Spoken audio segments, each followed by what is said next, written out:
Hi there, I'm Dan Myers with DSM Woodwork in Kalamazoo, Michigan.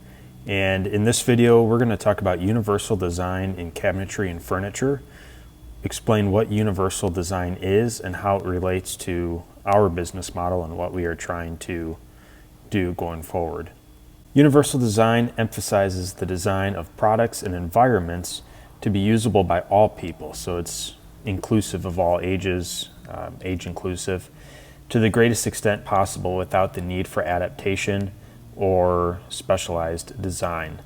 You might be familiar with the term aging in place. That's another phrase that's used in the context of universal design for home design and construction. How do we do universal design? So it can mean installing features that require no or low physical effort or that are flexible in purpose. Universal design is not one size fits all. It helps create inclusive spaces for everyone, regardless of their differences in ability. So you can design with age in mind, with mobility in mind, with sensory issues in mind. And a lot of the times, universal design, we see it play out in terms of architecture for commercial spaces, whether it is for big buildings, new high rises, corporate offices, schools, especially like new elementary and middle schools. And so they want to make sure that there's accessibility for all types of people, and that there's nothing that could obstruct or hinder that learning process. Universal design, though, in a residential design setting can take on different forms, and we're going to focus on cabinetry and furniture, which are the two hallmarks by which we've built our business, custom cabinetry and dining tables. So let's take a look. So our goal in building cabinetry and built-ins, things like that, is that everything is accessible, functional, and safe. We want to design storage options that are good in that they are functional, but we also want them to be accessible. We're not going to just promote, if you have 9-foot ceilings, we're not going to say, let's put the uppers and make them, not just 42-inch high, but we're going to put them all the way to the ceiling. Aesthetically, that does look good in a lot of cases. However, it loses its functionality because then as a homeowner, you have to get out a step ladder to get up to the very top or have a rolling ladder of some kind. And so when you put it into context, aging in place, and you think about, if this is going to be your forever home, that's not going to be very accessible down the road. And so we want to optimize the safety, the functionality, and the accessibility of your cabinetry. So I'm going to go down through the list here, and these are just some things that might come in hand when designing your kitchen space, or if you're doing a remodel or trying to optimize the space for you. The first one is wider distances between island and perimeter base cabinets. So I believe in most places, code for a walkway is 36 inches, like your hallway is usually 36 in older homes. But more so, you see it more being 42 to 48 inches. And the reason is it allows multiple people to pass by. And also, if you have wheelchair or mobility issues in the home, then you have that space for traveling. In a kitchen, if we go away from that functionality part for a moment, or that safe accessibility, if you have a kitchen island and you have your perimeter wall cabinet, 36 inches is very tight space to try and move around when, you're cooking at the oven and then you got to go over and serve at the counter, especially if other people are coming in, you're going to bump around. So in most cases here, we're seeing about 42 inches between perimeter countertop and the countertop for the island. If you have two people that are going to be cooking and intermingling in that space, then you'll even see going up to 48 inches between the cabinet and the island, just to allow for better mobility within there, better transitions. Moving forward in cabinets, as far as hardware goes, we like to see chunky square or wide drawer pulls and absolutely no knobs. Now, when we build cabinets, are we going to put knobs? Sure, because customers like knobs and it fits them. However, if you're someone with hand mobility issues or arthritis or rheumatoid arthritis, and you try to grab onto something, it may be difficult to try and grasp that knob. And so instead of having something that's difficult to grasp and then pull, if we have a wide drawer pull, we could stick our hand behind and then pull out. We don't have to grab onto it. We could even just get a few fingers or the hand, depending on what your mobility level is, and be able to pull it or reach under and pull it out. And even some drawer boxes where you incorporate or integrate the drawer pull within it, you can reach in and then pull. So, just depends on what your mobility is there, but we would try to stay away from knobs. Cabinet accessories that lift up or pull down. You see this, like Rev-A-Shelf, I think, makes a few of these products, but where, let's say you have a KitchenAid mixer and you have it underneath the counter. We've seen it on a platform where it can be underneath the counter, and then you can open the door perhaps, and then you can lift or you can pull out and it lifts up. Minimal effort to get it up to a working position at the counter level.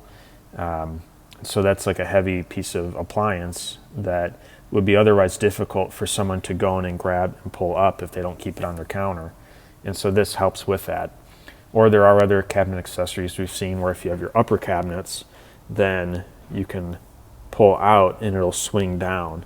And so that could also be helpful. Lighting. We have under cabinet lighting or toe kick lighting. Under cabinet lighting is pretty common these days with LED strips that can be hardwired or run on battery, or even plug in. And so that helps because it gives ambience. You can see what you're doing. However, and we actually have a project coming up in the spring where we've talked about using toe kick lighting, and it gives a little bit more pizzazz, I think, on a design sense. But also, if you're walking through the kitchen, having night lights or lights up at eye level or close to that could be blinding and hard for you. And so by having the toe kick lighting, you're able to light up your pathway and walk. So if you're going through the kitchen at night or when it's dark, that's just a little bit safer alternative for extra cabinet lighting. We put in here durable, safe, and low or no VOC finish. We do our best to use waterborne products, and we primarily use waterborne finishes that have no or low VOC, and so there's limited off-gassing, and you don't get that smell that you might be accustomed to with oil and solvent-based finishes. And so that's a sensory thing that could be an issue. Choosing base cabinet height per customer's long-term needs. If you and your spouse are both really short, you have short kids, or maybe I should say height challenged, height restricted, I don't know what the term is. But you might opt, instead of a standard 36-inch height counter, you might opt for a 32-inch counter height.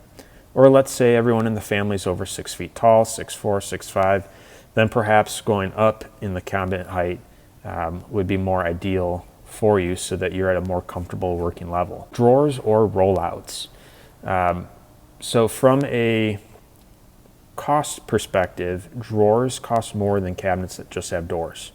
But the benefit here of having drawers or rollouts, which you see in the picture on the left, is while you kind of negate and lose some of your storage, like your cargo volume, so to speak, but you make it a lot more accessible and a lot more functional.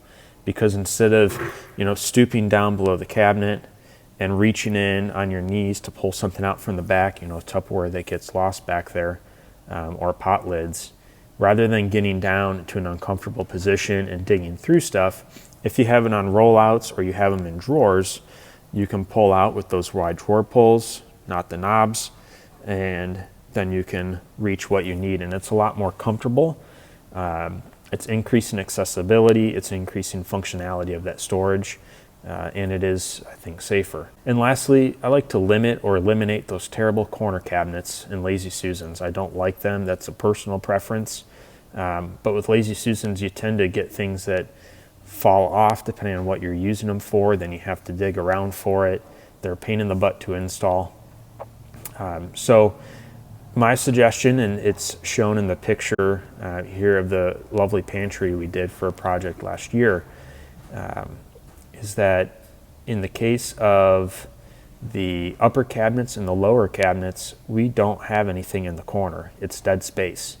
And the reasoning for that is that the lower cabinets were only about 15 inches deep in this case, and that back countertop was about 24 inches deep to house that beverage cooler, that refrigerator.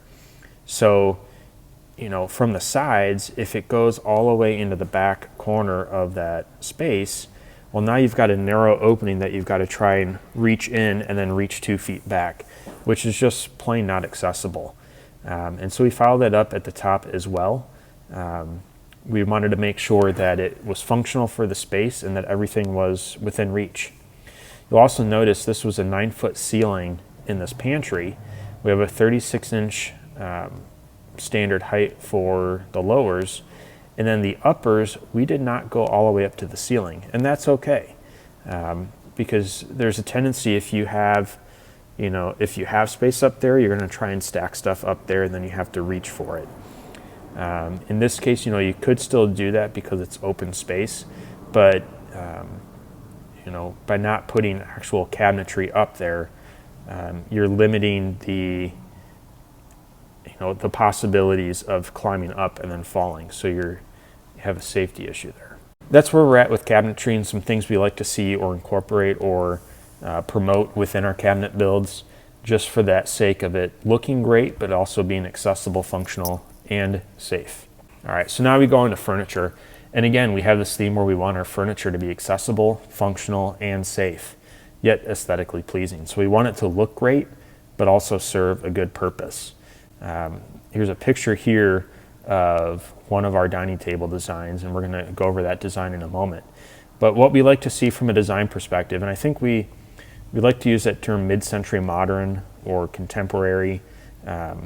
We like to use those terms as far as our design influences, maybe a little more Scandinavian, where there's just a little bit more of a minimalism approach to it.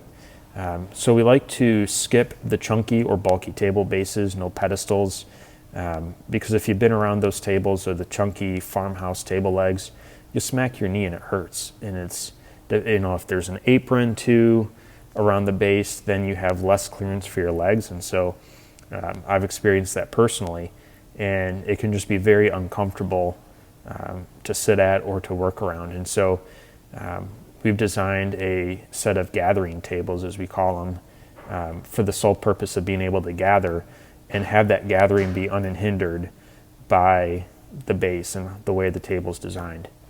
We like clean lines. We don't have sharp edges or corners. Really, we build a table that's age inclusive, both for grandparents and for young kids. I have 4 kids, so I design with my family in mind and want to make sure that if they, climb up into the chair and they slip, which hopefully they don't, but if they do, or they're horsing around with each other, that, if they hit themselves on the table or they run up against it, if I run up against it, that there's not going to be that sharp edge that digs into your side and that, is a bigger pressure point. But rather you're going to have rounded edges. The lines are going to be clean but softened, just so that it's safer. And again, same idea with the durable, safe, no or low VOC finish. We want it to be a great finish. We want it to be durable. We want it to last, forever, as much as it can. So that's where we go. So first we introduce you to our Crosstown gathering table. And in this specific table, we use hairpin legs. So that really minimizes the base, but they're still very strong. And then this particular table, if you see in the picture, on the underside there is a bevel or a pretty deep chamfer there. So when you're coming in and you're sitting down, you're not hitting, a sharp edge. It's more of that bevel, and so it's a little more graceful. And then the top edge has a pretty significant round over, and then we use a 2-inch radius on the corners. So again, we don't have those sharp edges or sharp corners. This table is available on our website. Custom order however you'd like. As far as wood species, we have ash and walnut, and then the legs, we have some different color options that you can go from. Our second table design, which is coming out very soon, is our Colchester gathering table. And as we can see from the design renderings here, we're using a square tube type table base. And so it is a little bit bulkier in the sense that you have something on the bottom now. However, it still allows you to have individuals sit on the ends and put their legs through. They're not, hindered by any type of chunky base or solid material there.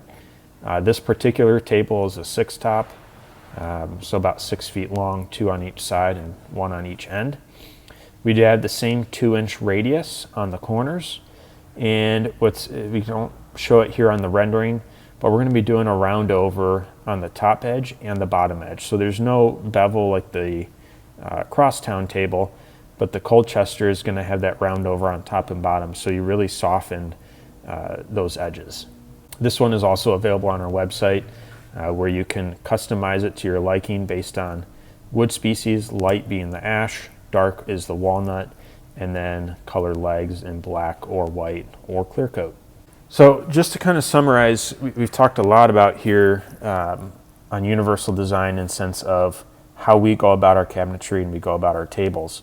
And so to kind of summarize some of the benefits, in addition to showing respect for customers with disabilities or different abilities, using universal design in your home or business comes with several perks. Barrier-free spaces serve people equally and adapt readily to future changes in your home. Other benefits, it's inclusive. So you might have something like it says multiple height seating or panel light switches rather than toggles. We're just trying to make it easier and more comfortable, more accessible. Adaptive flexibility. It says furnishings with adjustable seats that respond to needs of the individual. Again, some of these things are specific to probably more in a commercial setting than in your home, but it gives you some idea where designers really do think through this quite extensively. Increased satisfaction is another benefit. If you're decorating with sensory-friendly furniture to limit overstimulation, it provides a calm, peaceful setting. That has its place in the home. So just, choosing paint colors and furniture types that aren't going to be all crazy and cause issues like that. Safety, we want people to be able to be in the home and feel safe and enjoy the space. They want to be comfortable. And increased independence, features that are functional and helpful and let them perform tasks on their own. So really our goal in building tables or building cabinetry is to do it in a way that makes it accessible, functional, and safe for the client, but still look really nice. Thank you for watching.